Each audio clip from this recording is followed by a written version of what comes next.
Hello everyone, it's me, your favorite little LP upstart, Ulysses.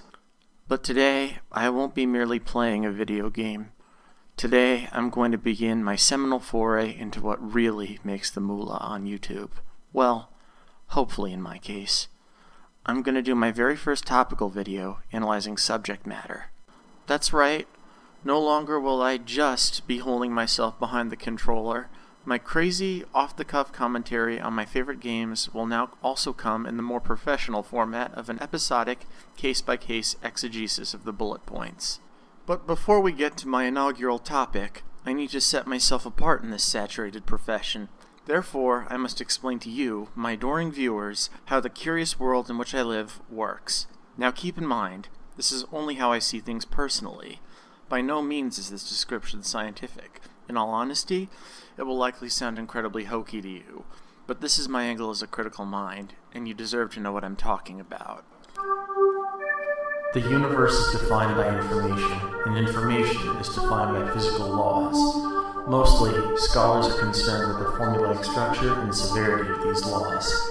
However, there is one more axis that is often overlooked: the semantic depth, the profundity of these laws, of all the various ways they manifest and are interpreted in their execution. In a sense, while the two axes of information that scientists are preoccupied with are legislative and executive, this axis is more judicial. This, of course, brings to mind a human talent that relies on semantic depth the most: creativity. In today's era dominated by comics, animation, and video games, our collective consciousness has become bound to this information axis via the overabundance of such storytelling and visual expression. As such, it is easy for concepts and ideas to exchange without them having even been directly exposed to one another. As a being that has existed in this arcane space and gained a form within it in return, I have long paid attention to the trends in these unconscious exchanges and the characteristics of their gradual evolution. Now, it is high time you all paid attention with me. So without further ado, let's examine our first such item. So it's no secret that Nintendo is one of, if not the, fiercest out there when it comes to protecting its intellectual property. Countless unlicensed displays, knockoff merch, and of course fan projects have been shut down time and again by the Big N's trigger-happy legal team. However, we have seen that said division wielding that litigious banhammer does not represent everybody in charge of the House of Mario and its associated second parties. A few of Nintendo's internal movers and shakers have gone on record to say they have nothing personal against fan projects and are even flattered by some of them. But would you believe that such flattery is more profoundly evident than they'd like to let on? Here enters Super Mario Odyssey, the latest critical darling in the mainline Mario series, the first truly non-linear sandbox-style 3D Mario game in nearly 16 years, and possibly Mario's inaugural foray into the open-air style format previously pursued by its Zelda counterpart, Breath of the Wild. Both critics and nostalgia-blind curmudgeons like myself were thrilled at Mario's seamless and freshly updated return to the sort of sprawling, multi-gold worlds that Super Mario 64 used to put 3D platforming on the map. But in this day and age, it's hard to talk about 64 without bringing up its truly devoted ROM hacking community and their multitude of wild, ambitious creations. Strangely, while this loose collective has had its fair share of haranguing from Nintendo Legal, next to none of the projects or their outlets of distribution have truly suffered the final blow from them. Whether this be a superb lucky streak, a disinterest in litigating software derived from a 20-year-old game, or something a tad more on the tinfoil hat side of things is up for debate. But as a result, a vast library of gorgeous, retro, challenging, and at sometimes wacky and impertinent hacks has been widely disseminated to anybody seeking a taste of the good old days that never were. So, what if I told you that some aesthetic elements of these pirated packets of paradise actually found their way into Odyssey? Let's have a look. Quick disclaimer. Because of the very iffy legality of these games, I will not be telling you where to get them. I'm already drawing too much attention to them by making this video, and I don't want to make the target on their backs any bigger for Nintendo Legal to find. You're gonna have to find these works on your own, but don't worry, they aren't difficult to track down, nor are they spread out over many places. For starters, let's take a gander at one of the more threatening and pernicious hazard, the dreaded Poison Swamp. With just as much of a single step onto this bottomless bog, Mario will instantly die. While this purple effluvium has indeed been in several games between 64 and Odyssey, it's mostly never featured as a regularly recurring obstacle, largely relegated to a single stage and only reappearing as a guest star on one of the infamously hard secret levels. However, a good portion of ROM hacks out there use Mario's quicksand hazard as a programmed event when stepping on surfaces customized to be purple or any other noxious color. In Odyssey, we encounter poison at first in the sewers of the Metro Kingdom. However, the Byless Bog is present at several points in the Snow Kingdom, Bowser's Kingdom, as well as some secret level hiding in the Cap, Sand, and Lake Kingdoms. Most notably, it pervades the entirety of the Lost Kingdom's aquifers. Next, we'll turn our discerning gaze towards one of Odyssey's most marketed features aside from Cappy: costumes. Blending in with the game's globe-trotting aesthetic, several local get-ups for both Mario and Cappy are available for purchase at the Crazy Cap stores throughout the game. Prior to Odyssey, ROM hack developers have long used various hexadecimal editors and texture modifiers to switch up Mario's look. In several of these, such as Brodute's Star Revenge 6 games, Mario's colors are added green to save the trouble of importing a working Luigi model from the Mario Party games. Of course, while Odyssey uses its DLC patches to give Luigi at least part of the spot he was denied in the original 64, we nonetheless have his duds available for Mario to purchase from the Crazy Cap, along with those of other palette swap faves, Wario and Waluigi. And of course, let's not forget K's Emanuel's infamous Super Trump 64, which featured Mario in a sombrero. Yet another piece of attire on sale in Odyssey. Hoo boy. The less said about this one, the better. Moving on, now it's time for me to gush about one of the primary quirks of the Mario 64 hacking scene I just adore: star recolors. As you may have all seen in my romp through Ocarina of Time, I cannot get enough of the N64's various reflection and transparency tricks. To me, it's emblematic of the lost glory of the 64-bit era. Sure, modern materials have more basis in reality, have superior definition, and Hollywood-level polish to them, but it's because these surfaces have no correlate in reality that they're so beautiful.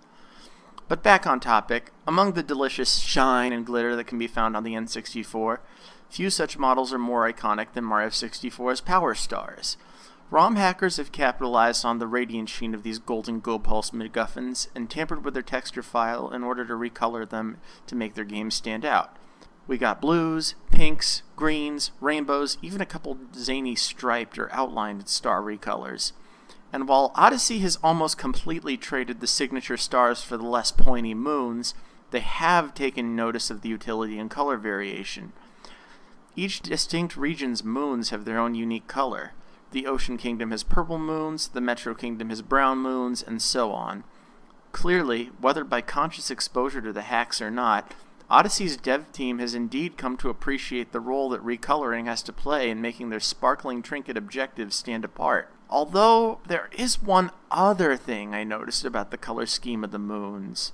For the entire portion of the initial campaign, you'll notice that whatever moons you're carrying with you that you have yet to stuff into the Odyssey's power supply will appear beneath your coin count as moon icons of a corresponding color.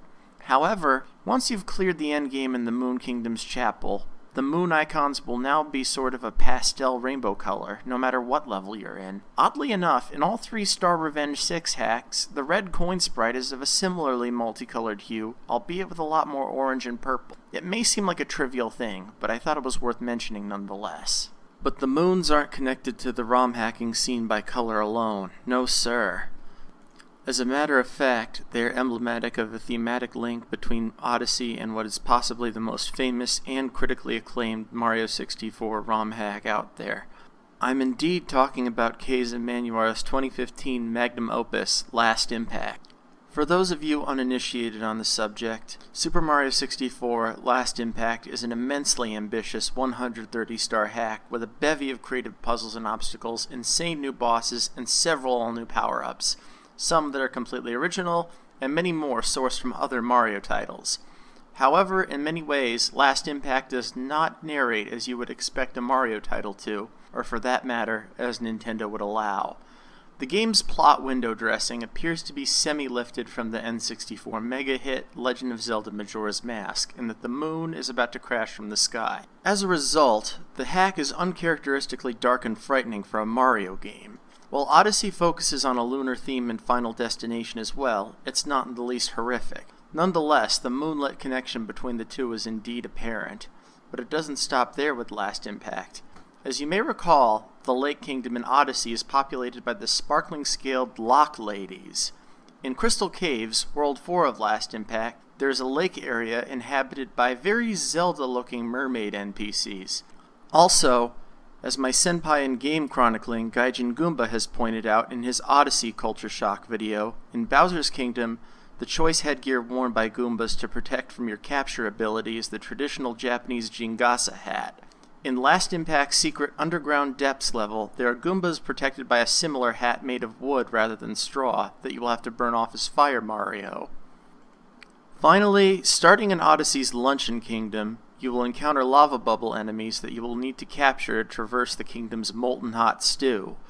They also show up in Last Impact's mid-game Bowser level, Bowser's Fiery Castle. While these scorching creatures have indeed appeared in many a Mario title before and since Mario 64, the decision to include them in Mario's newest sandbox outing, particularly as highly featured capture enemies bearing their possessor's iconic mustachioed face, seems somewhat suspect.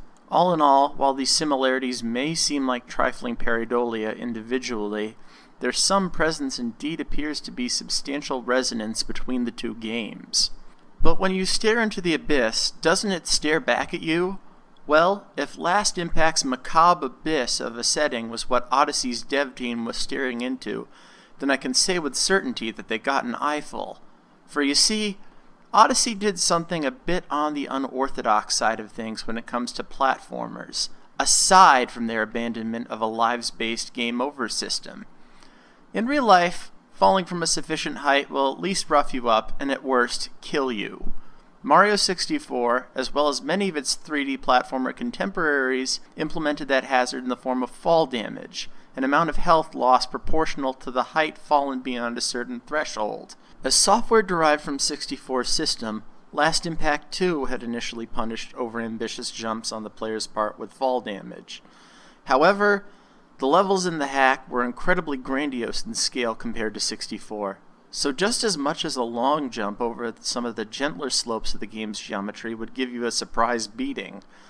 Enter Odyssey, a game full of equally immense, if not vaster levels than Last Impact. As stated, the dev team has gone on record about their intent to streamline the Mario experience enough to remove any gratuitous or artificial difficulty while retaining an overall challenge.